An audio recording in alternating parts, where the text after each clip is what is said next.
नमस्कार, मैं सुष्मिता मिश्रा। आप देख रहे हैं 4 PM न्यूज़ नेटवर्क। विपक्ष इंडिया ब्लॉक मजबूत प्रतीकवाद के साथ आउट ऑफ बॉक्स निर्माण के हिस्से के रूप में उपसभापति चुनाव में समाजवादी पार्टी के सांसद अवधेश प्रसाद को मैदान में उतारने पर विचार कर रहा है। अवधेश फैजाबाद संसदीय क्षेत्र का प्रतिनिधित्व करते हैं। अब तक सरकार ने उपाध्यक्ष के चुनाव के लिए किसी भी कार्यक्रम के संकेत नहीं दिए हैं। यह पद पिछले 17वीं लोकसभा के दौरान खाली रहा था।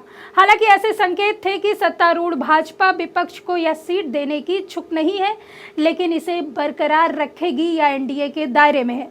इंडिया सरकार द्वारा विपक्ष को उपसभापति का पद देने के लिए प्रतिबद्ध नहीं होने के बाद सभापति पद के लिए चुनाव लड़ने वाली पार्टियों ने पहले ही चुनाव में एक उम्मीदवार खड़ा करने का फैसला ले लिया है। विपक्ष मजबूत राजनीतिक और प्रतीकात्मक साख वाले उम्मीदवार को मैदान में उतारने की योजना बना रहा है और विपक्ष के नेता राहुल गांधी, समाजवादी पार्टी के अखिलेश यादव और तृणमूल कांग्रेस के अभिषेक बनर्जी जैसे शीर्ष संसदीय नेताओं ने अनौपचारिक चर्चा की है। आपको बता दें, फैजाबाद से जीतने वाले दलित और अयोध्या के सांसद के रूप में लोकप्रिय अवधेश प्रसाद का नाम पश्चिम बंगाल के मुख्यमंत्री और तृणमूल कांग्रेस की सुप्रीमो ममता बनर्जी ने सुझाया था। भाजपा के मौजूदा सांसद लल्लू सिंह पर 54,567 वोटों से उनकी जीत सुर्खियां बटोरी, क्योंकि विपक्ष ने भाजपा पर हमला करते हुए कहा गया कि वह राम मंदिर खोलने के बावजूद सीट जीत नहीं सकी। एक वरिष्ठ विपक्षी नेता ने कहा है कि अगर नाम को अंतिम रूप दिया जाता है तो यह इंडिया गठबंधन के लिए एक मजबूत संदेश होगा।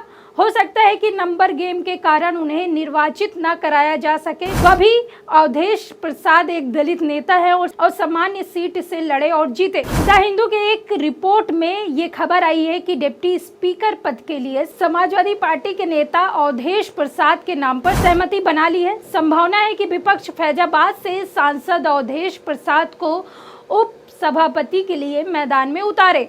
अध्यक्ष पद के चुनाव के दौरान अपने अनुभव से सीखते हुए जहां कांग्रेस और तृणमूल कांग्रेस के बीच मतभेद सामने आए थे, विपक्ष ने इस पद के लिए एकजुट होकर चुनाव लड़ने का फैसला किया है। संवैधानिक रूप से अनिवार्य होने के बावजूद 17वीं लोकसभा बिना उपाध्यक्ष के ही चली है। अटकलों के अलावा सरकार की ओर से इस बात के कोई औपचारिक संकेत भी नहीं मिले हैं कि वो 18वीं लोकसभा में भी यह पद भरा जाएगा। संविधान के अनुच्छेद 93 में प्रावधान है कि लोकसभा को जितनी जल्दी हो सके किसी सदस्य को उपसभापति के रूप में चुनना होगा। हालांकि इसमें कोई निश्चित समय सीमा नहीं बताई गई है। सूत्रों के अनुसार कांग्रेस, तृणमूल और सपा इंडिया ब्लॉक के 3 प्रमुख विपक्षी दलों के शीर्ष नेतृत्व ने आम सहमति वाले उम्मीदवार को चुनने के लिए अनौपचारिक बातचीत की ताकि एक मजबूत संदेश दिया जा सके। नेताओं ने अपनी पसंद को सीमित करते हुए अवधेश प्रसाद को चुना, जो 9 बार विधायक और पहली बार सांसद बने हैं, और उन्होंने फैजाबाद लोकसभा सीट पर बीजेपी के 2 बार के सांसद लल्लू सिंह को हराकर सुर्खियां बटोरी। और वैसे भी अवधेश प्रसाद की जीत भाजपा के हिंदुत्व एजेंडे की हार का प्रतीक है। एक दलित नेता के रूप में एक सामान्य सीट से उनकी जीत भी भारतीय राजनीतिक इतिहास में एक अत्यंत महत्वपूर्ण क्षण था।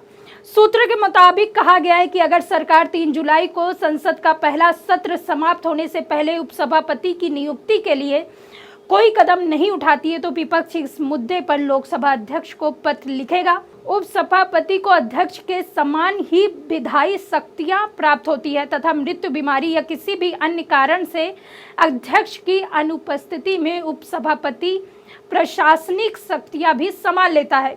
एक जवाबदेह लोकतांत्रिक संसद चलाने के लिए सत्तारूढ़ पार्टी के अलावा किसी अन्य पार्टी से लोकसभा का उपाध्यक्ष चुनना संसदीय परंपरा है। परंपरागत रूप से यह पद सबसे बड़ी विपक्षी पार्टी के लिए आरक्षित है, लेकिन सभी सरकारों ने इस नियम का पालन नहीं किया है।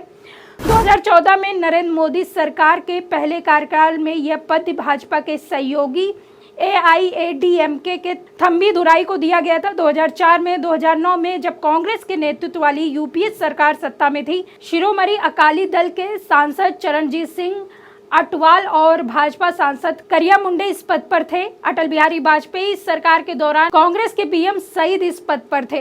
फिलहाल इस खबर के बारे में आप क्या सोचते हैं? क्या वास्तव में अवधेश प्रसाद को अगर उपसभापति बना देती है बीजेपी, तो इसमें भी बड़ा एक तरह से सवाल ये भी उठेगा कि आखिर एक हार का डर ऊपर से बीजेपी की नाक पर है, क्योंकि अगर उपसभापति के रूप में अवधेश प्रसाद आते हैं तो कहीं ना कहीं बीजेपी ना हाँ कर पाएगी और ना। इसी को लेकर विपक्षी पार्टी ने एक अलग से एजेंडा तैयार कर लिया है बीजेपी को घेरने के लिए। अब आने वाले दिनों में ये तो पता ही चल जाएगा कि उपसभापति कौन होगा। फिलहाल इस वीडियो के बारे में आप क्या सोचते हैं, कॉमेंट करके जरूर बताइए।